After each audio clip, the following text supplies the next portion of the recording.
함께 하나님 말씀 보시겠습니다. 함께 보실 하나님 말씀은 빌립보서 3장 10절에서 12절까지 말씀입니다.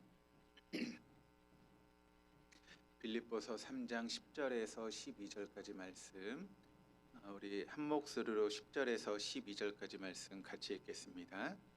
내가 그리스도와 그 부활의 권능과 그 고난의 참여함을 알고자 하여 그의 죽으심을 본받아 어떻게 해서든지 죽은 자 가운데서 부활에 이르려 하노니, 내가 이미 얻었담도 아니요 온전히 이루었담도 아니라 오직 내가 그리스도 예수께 잡힌 바 된 그것을 잡으려고 달려가노라. 아멘.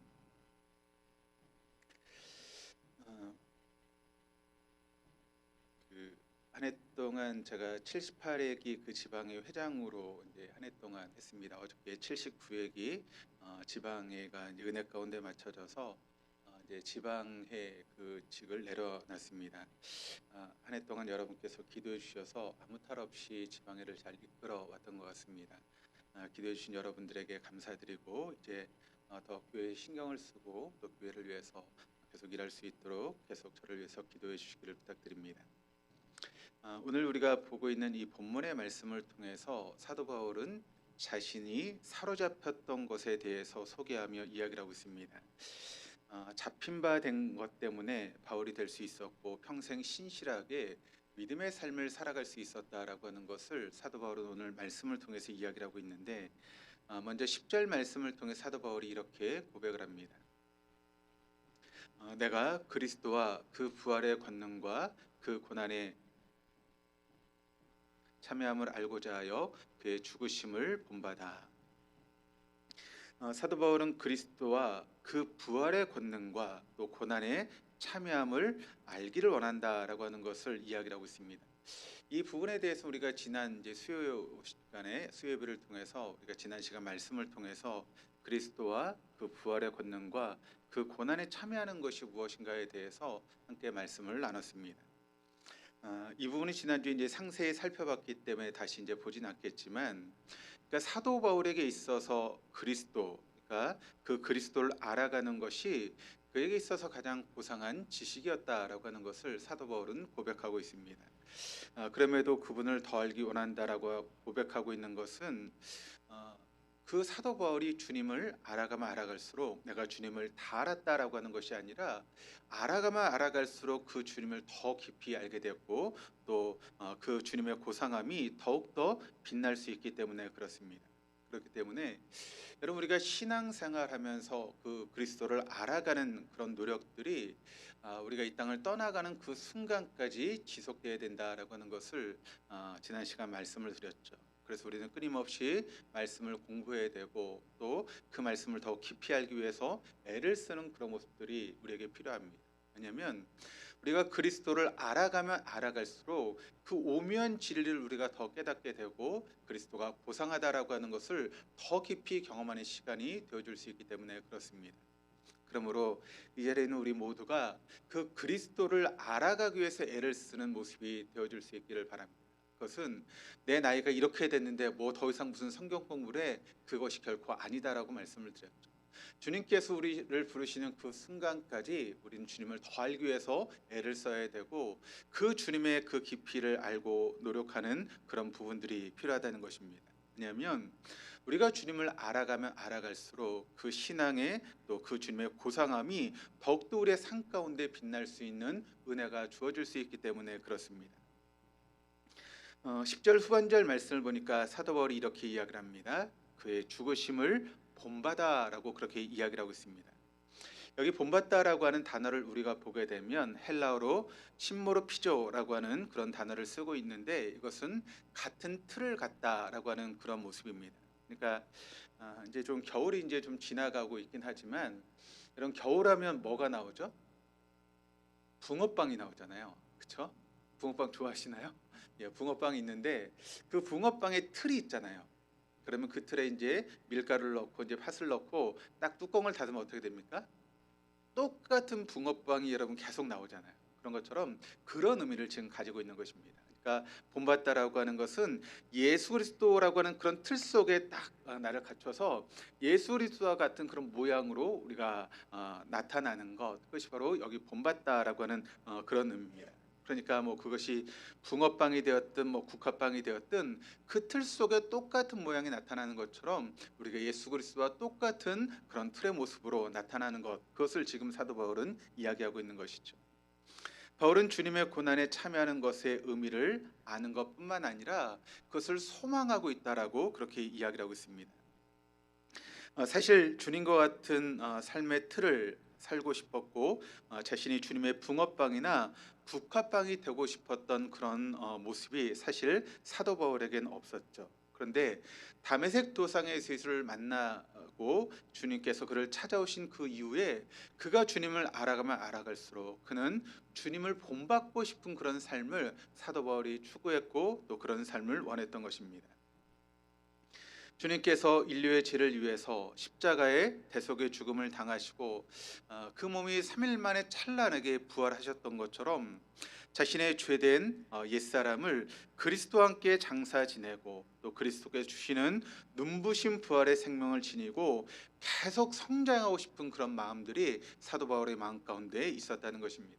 그러니까 여러분, 성경에도 나와 있지만 우리의 목표는 뭐가 되어야 되는가 하면 그리스도의 장성한 분량까지 나아가는 것, 그것이 우리의 모습이 되어야 된다는 것이죠. 우리가 주님을 알아가면 알아갈수록 그 주님을 깊이 알아가면 알아갈수록 주님을 더 닮고 싶은 그런 마음들이 우리에게 있어야 되고, 그래서 그리스도의 장성한 분량까지 자라나가려고 애를 쓰는 그런 모습들이 우리에게 필요하다라고 하는 것을 사도 바울이 이 말씀을 통해서 이야기를 하고 있습니다. 또 11절 말씀이 이렇게 증거합니다. 어떻게 해서든지 죽은 자 가운데서 부활에 이르려 하노니. 지금 사도 바울이 이 빌립보서를 쓰고 있을 당시에 사도 바울의 상황은 로마의 감옥 가운데 지금 갇혀 있는 그런 상황 가운데 있었습니다.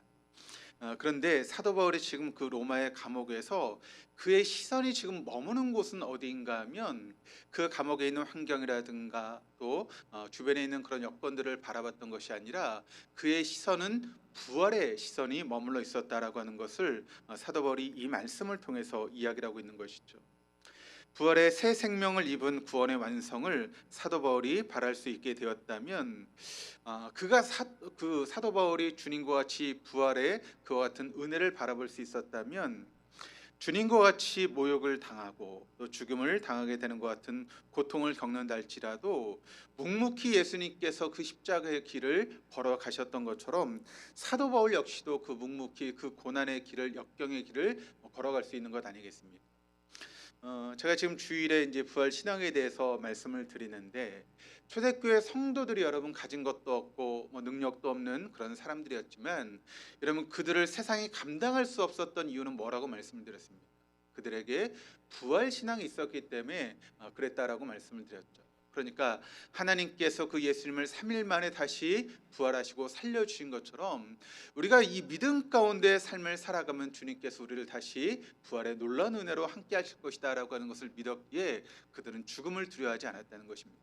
사자밥이 되고 십자가에 달려 죽는 것을 두려워하지 않고 담대히 믿음 안에서 그 믿음의 삶을 걸어갔던 것이 초대교회 성도들이었는데 오늘 말씀을 통해서 사도 바울은 또 그 이야기를 하고 있는 것입니다. 지금 사도 바울이 로마의 감옥에 갇혀 있습니다. 여러 가지 상황들이 지금 그가 죽음을 향해 달려갈 수밖에 없는, 죽음을 목전에 두고 있는 그런 삶임에도 불구하고, 그럼에도 불구하고 사도 바울이 담담하고 또 담대할 수 있었던 것은 그가 부활을 바라보는 부활 신앙이 있었기 때문에 사도 바울이 이렇게 당당할 수 있었다라고 하는 것을 우리가 보게 되는 것이죠. 그러니까 지금의 상황이 여러분 로마의 감옥 아닐지라도 바울은 자신의 삶의 태도에 대해서 이렇게 고백을 하고 있는데 12절 말씀을 같이 한번 읽어보도록 하시겠습니다. 내가 이미 얻었다함도 아니요 온전히 이루었다함도 아니라 오직 내가 그리스도 예수께 잡힌 바 된 것을 잡으려고 달려가노라. 사실 이 말씀은 사도 바울의 다메섹 사건을 떠올리게 하는 그런 말씀입니다. 그리스도인으로서의 바울, 또 사도로서의 바울에 대해 말할 때 사실 사도 바울에게 있어서 이 다메섹 도상에서의 사건을 빼놓고는 우리가 사도 바울을 이야기할 수 없죠.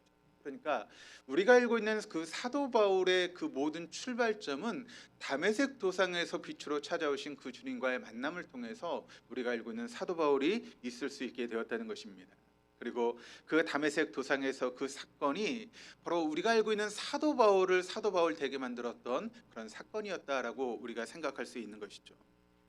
그런데 이 다메섹 도상 그 이전, 그러니까 예수를 만나기 전에 사도 바울의 모습을 보게 되면 사도 바울은 어떤 삶을 살았는가 하면 잡은 바 된 그것을 잡으려고 삶을 살았고, 또 잡을 바 된 그것을 잡기 위해서 삶을 살아갔던 것이 바로 사도 바울이었습니다. 그렇다면 사도 바울은 그 전에 자신이 잡은 것이 많다라고 하는 것을 그는 고백을 하고 있습니다. 그러니까 세상 사람들이 잡으려고 했던 그것들 중에 사도 바울은 이미 잡은 것이 많았다는 것입니다.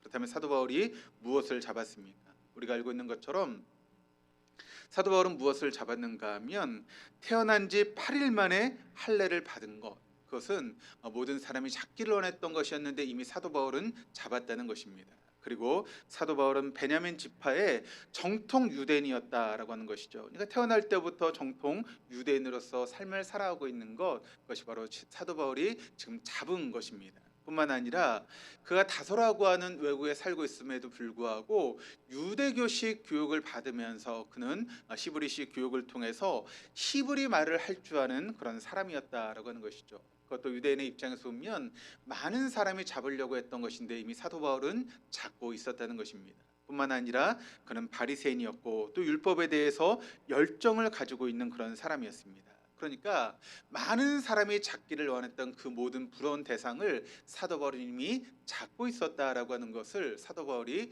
자신의 삶을 통해서 소개하고 있죠.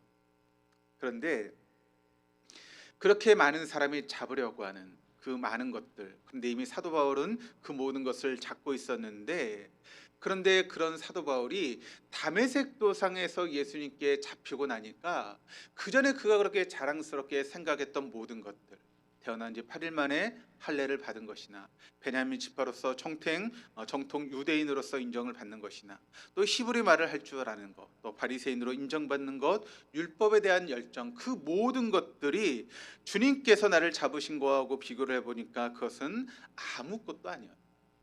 그저 밋밋하게 그지없는 그와 같은 것들이었다라고 하는 것을 사도 바울이 이야기를 하고 있습니다. 이것을 여러분 우리하고 좀 비교하면 어떻게 이야기할 수 있겠습니까?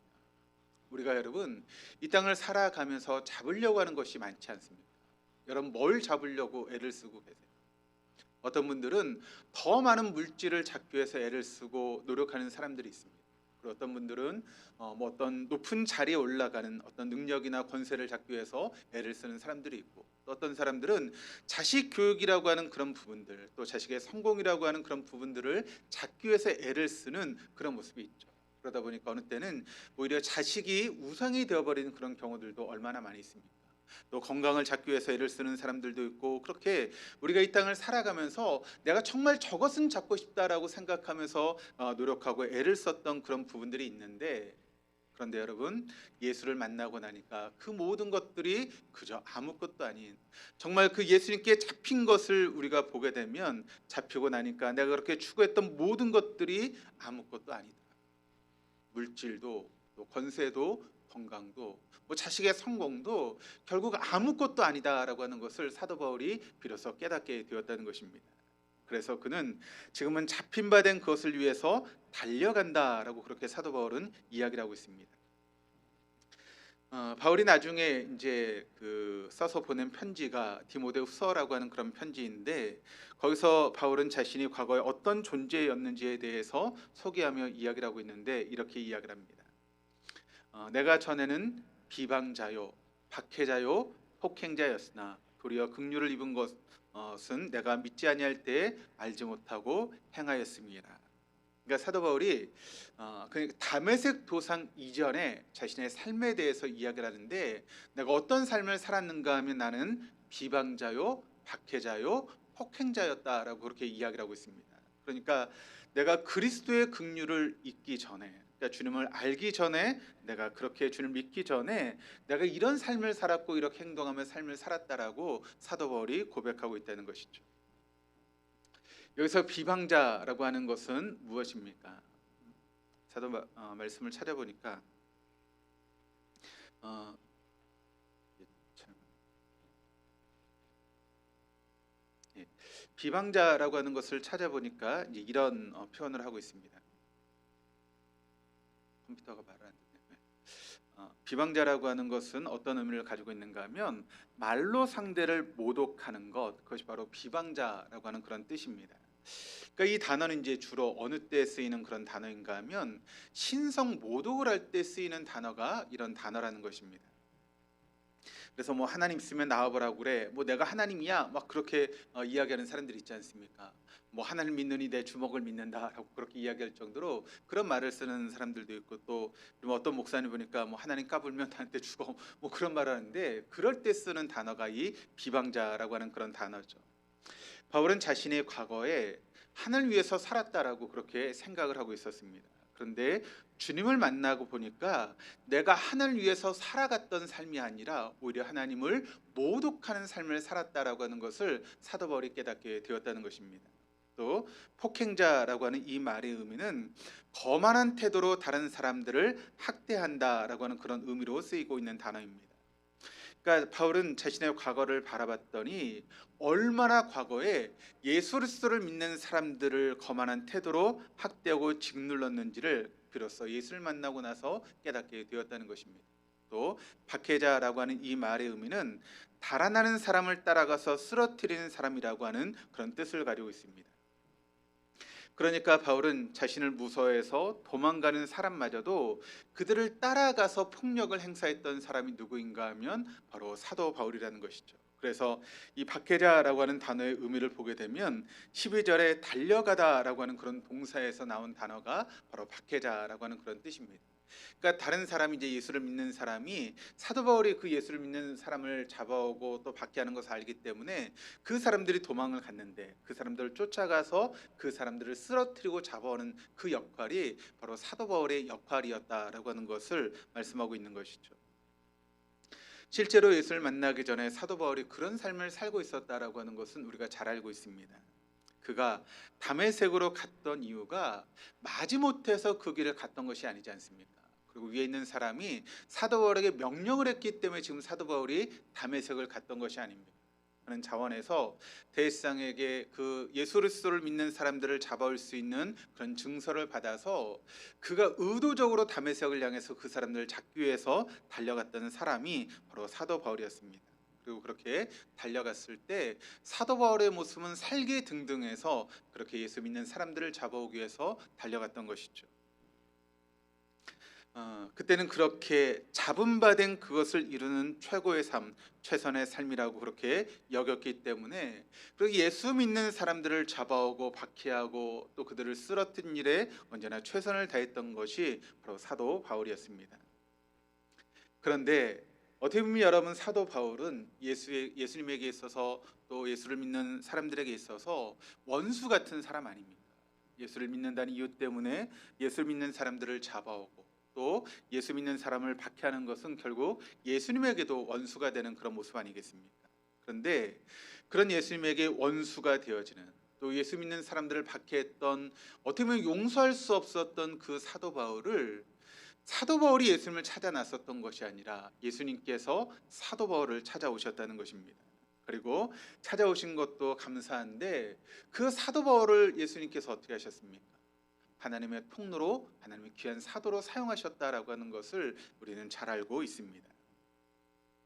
그것이 그토록 감격스러웠던 사도 바울은 자신을 잡아주셨던 분이 바로 예수님이시고, 그렇기 때문에 내가 그 예수님께 잡힌 바 된 그런 삶을 이제 살아가기 위해서 애를 쓰고 노력하고 또 그것을 위해서 내가 지금 달려가고 있다라고 사도 바울은 고백하고 있다는 것입니다.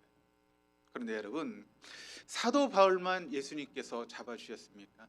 아니지 않습니까? 우리 모두도 예수님께서 우리를 찾아와서 우리를 만나 주셨고 지금도 예수님께서 우리를 잡아주신 것 아니겠습니까? 그렇다면 사도 바울이 잡힌 바 된 그것, 우리 역시도 주님께 잡힌 바 된 그런 삶을 살고 있는 것이 저와 여러분의 모습인데, 근데 사도 바울은 그 은혜를 깨닫고 달려가는 인생을 삶을 살았다면 우리 역시도 그 잡힌 바 된 그것을 위해서 달려가는 인생을 살아가는 것이 마땅한 일 아니겠습니까? 예전에 사도 바울은 자기의 의로 가득한 욕망과 야망의 옷을 입었다면 이제 주님께 잡히고 나서는 하나님의 의로 가득한 진리와 소망의 옷을 입고 지금 달려가고 있는 것입니다. 이 옷은 자신이 잡았기 때문에 입을 수 있었던 것이 아니라 그리스도께 잡혔기 때문에 사도 바울이 입을 수 있었던 옷이었다라고 하는 것을 우리는 잊지 말아야 됩니다.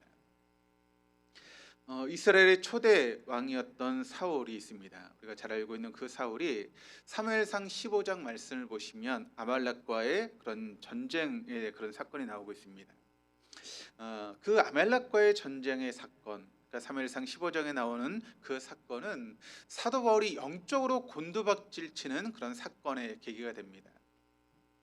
사울이 왕으로 등극한 지 몇 년 지나지 않았을 때 하나님께서 사무엘 선지자를 통해서 어떤 말씀을 하시는가 하면 아말렉을 쳐서 진멸시켜라라고 이야기를 합니다. 그리고 거기에 있는 모든 사람들뿐만 아니라 모든 짐승들을 다 진멸시켜라라고 그렇게 말씀하시죠. 네, 사도 바울, 그 사울이 여러분 그 전쟁을 통해서 큰 승리를 거두게 됩니다.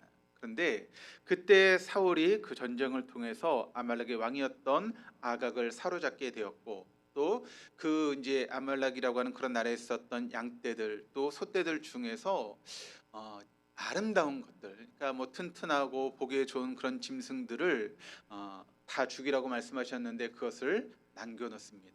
그리고 전리품으로 취해서 가지고 오게 되죠. 그리고 그가 보기에 뭐 약하고 보잘것없는 것들은 다 진멸시켰습니다. 하나님께서는 사도 바울에게 그 사울에게 요구했던 것은 무엇인가 하면 모두라고 하는 것을 원하셨습니다. 그런데 이 사울은 하나님께 어떻게 순종했는가 하면 모두를 순종했던 것이 아니라 부분적으로 순종했다라고 하는 것을 우리가 사무엘상 15장 말씀을 통해서 보게 됩니다.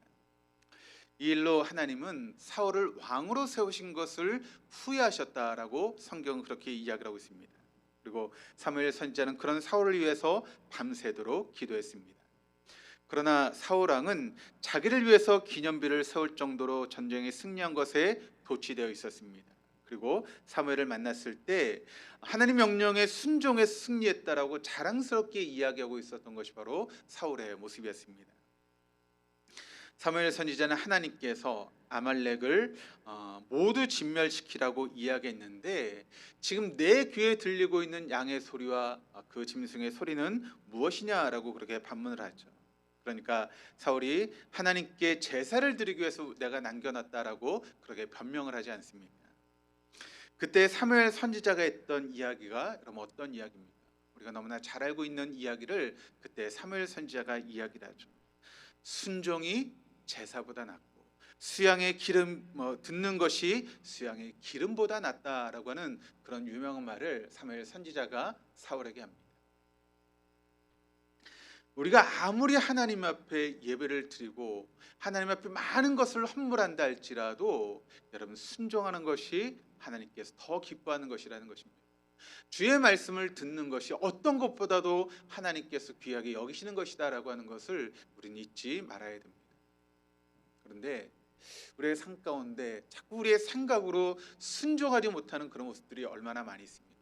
내 생각을 앞세우고 내 방법을 앞세우면서 하나님의 말씀을 듣기보다는 사울처럼 모두를 순종하지 못하고 부분적으로 순종하는 그런 모습들이 우리 안에 있다라고 하는 것을 우리는 다시 한번 기억할 수 있어야 됩니다. 이후 사울은 30년의 시간을 이스라엘의 왕으로 통치했지만 그런데 그 이후 사울은 영적으로 회복하지 못합니다. 사무엘 선지자의 바른 지적에 사울 왕은 비로소 왜 아말렉의 그런 왕을 살려두었는지를 또 짐승들을 전리품으로 남겨두었는지를 이렇게 고백을 합니다. 사무엘상 15장 24절 말씀을 보시면 제가 읽어드리겠습니다. 사울이 사무엘에게 이르되 내가 범죄한나이다. 내가 여호와의 명령과 당신의 말씀을 어긴 것은 내가 내 백성을 두려워하여 그들의 말을 청종하였음이니이다. 사실 이스라엘에서 처음에 왕을 세울 때 몇몇 사람들의 의견을 모아서 왕을 세운 것이 아니었습니다. 12지파에서 각 지파별로 1000명의 사람들을 뽑았고, 그래서 모두 12,000명의 사람들을 뽑고 그 중에서 선택된 사람이 누구인가 하면 바로 사울이었습니다. 그렇기 때문에 사울은 명실상부 이스라엘의 왕이었고, 이스라엘 모든 백성이 그의 손안에 있었습니다. 사실 이스라엘 자손이 사울을 왕으로 세웠다 할지라도 실상 그 사울을 왕으로 세우신 분은 바로 하나님이십니다. 그럼에도 사울 왕은 하나님께 잡힌 바 된 사람이 되지 못하고 백성들에게 잡힌 바 된 사람, 권력에 잡힌 바 된 사람이 되었다라고 하는 것을 우리는 알게 되는 것이죠.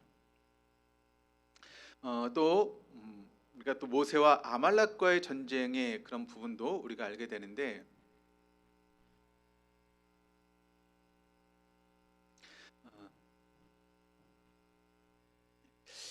우리가 잘 알고 있는 것처럼 이스라엘 백성들이 출애굽을 하고 40년의 광야 시간을 보내지 않습니까? 그러다 아말렉과의 전쟁을 치르게 됩니다. 그때 이제 아말렉과의 전쟁은 이스라엘 백성들이 그 출애굽한 이후에 첫 번째 치러지는 그런 전쟁이었습니다. 근데 여러분, 이스라엘 백성들의 그 전쟁이 뭐였죠? 그들 중에 군인이 있었습니까? 없었죠. 그들의 직업이 뭐였죠? 노예였습니다. 벽돌을 굽고 이거는 허드렛 일을 하는 그런 노예였습니다. 그러니까 한 번도 전쟁을 치러보지 못한 그런 사람들이 바로 이스라엘 백성이었다라고 하는 것을 알게 되죠. 그리고 또 그들이 40년의 광야 생활 동안 어떤 훈련을 받고 어떤 전투적으로 조직적으로 군사 훈련을 받은 것도 아니었습니다. 여호수아가 사람들과 함께 아말렉과 싸우고 있지만 승패가 여호수아의 칼끝, 그러니까 이스라엘 백성들의 그런 칼날에 있지 않았습니다. 그들의 전략과 전술에 있지 않았습니다. 그 정쟁의 승패는 어디 달려 있었는가 하면 바로 모세의 손에 달려 있었습니다. 모세가 손을 들어 기도하면 이스라엘 백성들이 이겼고, 그때 손을 내리게 되면 이스라엘 백성들이 패배하게 된 것이죠. 이 전쟁에 승리한 모세가 행한 일을 출애굽기 15장 17장 15절 16절 말씀이 기록을 하고 있는데, 이렇게 기록을 합니다. 우리 한번 읽어보시겠습니다. 모세가 제단을 쌓고 그 이름을 여호와 니시라 하고 이르되, 여호와께서 맹세하기를 여호와가 아말렉과 더불어 대대로 싸우리라 하셨다 하였더라.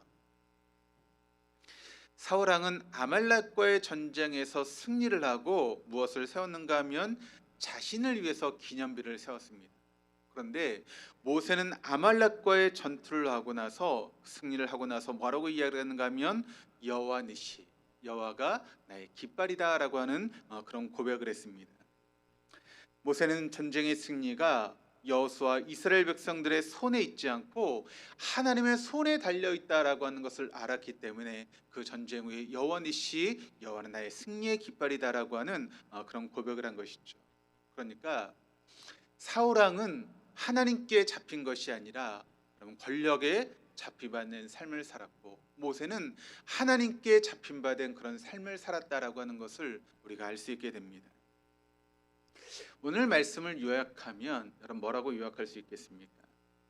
그리스도인의 삶과 신앙은 붙잡는 것이 아니라 사로잡히는 것이다 라고 하는 것을 오늘 말씀이 우리에게 이야기하고 있다는 것입니다. 우리의 삶은 능동태가 아니라 수동태입니다. 수동태라고 해서 소극적이라는 그런 의미는 결코 아닙니다. 오히려 정반대이죠. 바울이 스스로 유대교를 포기했던 것이 아닙니다. 기독교를 스스로 받아들였던 것도 아닙니다. 기독교에 관한 이야기를 듣거나 관련 서적을 읽고 흥미를 느껴서 사도 바울이 기독교인이 된 것이 아닙니다. 그는 주님에 대한 호의가 조금 더 없었음에도 그런 자신을 포기하지 않고 자신을 찾아와 주신 그 주님의 은총에 감격하고 감사해서 그 자신의 평생의 삶을 하나님께 드리는, 주님께 드리는 그와 같은 삶을 그 남아있는 인생 가운데 최선을 다해서 살아왔던 것이 바로 사도 바울의 모습이었다는 것이죠. 사람들이 바울의 겉모습을 보고 로마 제국에 사로잡힌 바 되어서 메인몸이 되었다라고 생각할지라도 바울은 그리스도에게 잡힌 바 되었다고 생각했기 때문에 주님의 사람이 되어줄 수 있었다는 것입니다. 세상의 관점으로 보면 지금 사도 바울은 누구에게 잡혀 있습니까? 로마 제국이라는 곳에 이렇게 잡혀서 감옥에 있는 것처럼 보이지만, 그러나 실상은 로마 제국에 잡혀 있는 것이 아니라 주님께 잡혀서 그 주님의 일을 하다가 지금 로마 감옥에 있는 것입니다. 우리 중에 어떤 분은 바울과 동일하지 않다 할지라도 우리 역시 주님께 잡힌 바 되었기 때문에 이 저녁 이렇게 주님의 전에 나와서 예배드리고 있는 것 아니겠습니까? 아마 사도 바울과는 뭐 똑같진 않지만 다른 방법으로 우리가 주님께 잡힌 그런 인생이 되신 분들이 있습니다. 예를 들어서 어떤 명의도 손을 쓸 수 없는 그런 질병 가운데 나를 고쳐주신 그 주님 안에서 우리가 잡힌 바 된 사람도 있고, 아니면 경제적인 파산으로 모든 게 끝났다고 생각했는데 다시 시작할 수 있는 하나님의 신비한 은혜를 경험하고 주님께 잡힌 바 되신 분도 있을 것입니다. 전혀 기대하지 않았던 환경이 열리는 것을 경험했을 수도 있습니다. 또 삶의 의미를 찾지 못하고 미래에 대한 희망도 없었던 그런 암울한 그런 시간에 내 삶 가운데 희망과 빛으로 다가오신 그 주를 만나면서 새로운 경험을 해서 우리가 주님께 잡힌 바 된 분도 계실 것입니다. 죄와 허물과 방탕으로 일관한 삶을 살아 나도 나를 용서할 수 없는 지경에 이르렀는데 용서와 회복의 은혜로 나를 찾아오신 그 주님을 만나면서 우리가 주님께 잡힌 바 된 사람도 있을 것입니다. 이런 분들의 공동적인 특징은 무엇인가 하면 예전에는 스스로 힘으로 살아갈 수 있는 그런 인생이라고 생각하고 내가 내 인생의 주인이 되어서 그렇게 삶을 살아왔다면, 그런데 우리가 주님께 잡히고 나서는 내 능력으로는 도저히 내 인생을 살아갈 수 없다라고 하는 그런 고백을 통해서 온전히 주님 앞에 내 모든 삶을 내어놓고 항복하며 온전히 주님께 붙잡힌 삶을 살아가는 것이 주님께 잡힌 바 된 사람들의 삶의 모습 아니겠습니까? 여러분의 인생의 주인은 누구십니까? 아직도 내가 내 인생의 주인이 되어서 내가 할 수 있다고 생각하면서 삶을 사십니까? 아니면 나는 내 인생의 주인이 되지 못하고 온전히 주님께서 내 인생이 되실 때에만 내가 비로소 내 인생에 그런 희망이 있고 소망이 있고 내 인생이 승리한다라고 생각하시고 온전히 주님의 말씀에 순종하는 삶을 살고 계십니까? 내가 언제 그리스도를 영접했는지 기억도 없는데 어느 날 보니까 잡힌 바 된 분들도 있을 것입니다. 이 경우에 대부분의 그리스도인들이 아마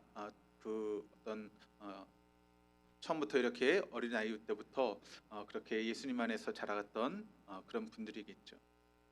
우리가 어떻게 해서 그리스도인이 되었는가, 그것은 중요하지 않습니다.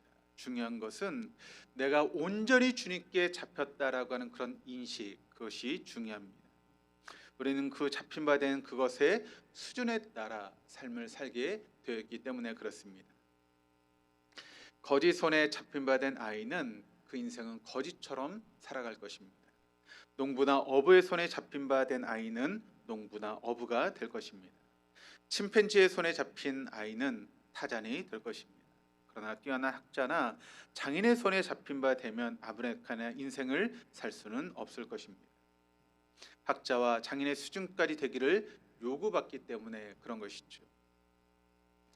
바울은 자신을 잡아주신 주님께서 자신을 붙들고 있다라고 하는 것을 언제나 인식하며 삶을 살았습니다. 그래서 그의 삶의 자리에서 언제나 최선을 다해서 주님을 바라보면서 그렇게 자신의 삶을 살아왔던 것이죠. 우리 역시도 주님의 손에 잡힌 바 된 삶을 살기로 결단하고 그 길을 묵묵히 걸어갈 때 주님의 음성을 듣게 될 것입니다.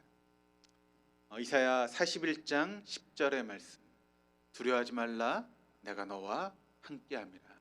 놀라지 말라, 나는 내 하나님이 됨이라. 내가 너를 굳세게 하리라. 참으로 너를 도와주리라. 참으로 나의 의로운 오른손으로 너를 붙들리라. 지금도 주님은 우리를 붙들고 계십니다. 우리를 붙잡아 주시는 그 주님의 은혜 가운데 담대하게 믿음의 삶을 살아갈 수 있는 저와 여러분, 우리 모두가 될 수 있기를 주님의 이름으로 축원합니다.